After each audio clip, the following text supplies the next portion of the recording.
ગીર સોમનાથમાં સોમનાથથી કોંગ્રેસની ખેડૂત આક્રોશ યાત્રા ટ્રેક્ટર પર કાઢેલી ખેડૂત આક્રોશ રેલીમાં જોડાયા ખેડૂતો અને અગ્રણીઓ। પાક નુકસાની માટે વિશેષ પેકેજ, ખેડૂતોના દેવા માફીની માંગ સાથે યાત્રા છે। ખોટી જમીન માપણી રદ કરવા, ગુણવત્તાયુક્ત બિયારણની માંગ। જમીન સંપાદનના નામે ખેડૂતો પર અત્યાચારો બંધ કરાય। કોંગ્રેસની ખેડૂત આક્રોશ રેલી આજથી 13 નવેમ્બર સુધી યોજાશે। યાત્રાએ સૌરાષ્ટ્રમાં સોમનાથથી શરૂ કરી 10 જિલ્લામાં 900 કિલોમીટર ફરશે। આક્રોશ યાત્રા પહેલા કોંગ્રેસે સોમનાથમાં સભા યોજી। કોંગ્રેસની આ સભામાં મોટી સંખ્યામાં જોડાયા અગ્રણીઓ અને ખેડૂતો।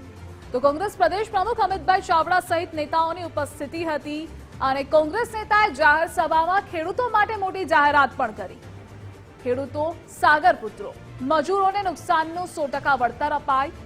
100% વળતર અપાશે તો 24 મહિનાનો પગાર આપીશ। આ સરકાર સર્વેના નાટકો કરે, સર્વેની જાહેરાતો કરે, પરિપત્ર કંઈક અલગ કરે, મોઢેથી વાત કંઈક અલગ કરે। એટલે આ સરકાર પાસે સરકારને હું આજે જાહેર માધ્યમોના માધ્યમથી કહેવા માંગુ છું કે અમારે તમારા જે હેક્ટરે 5, 25, 50 હજારની જે સહાયની તમે વાત કરો છો, આ કોઈ સહાય જોતી નથી।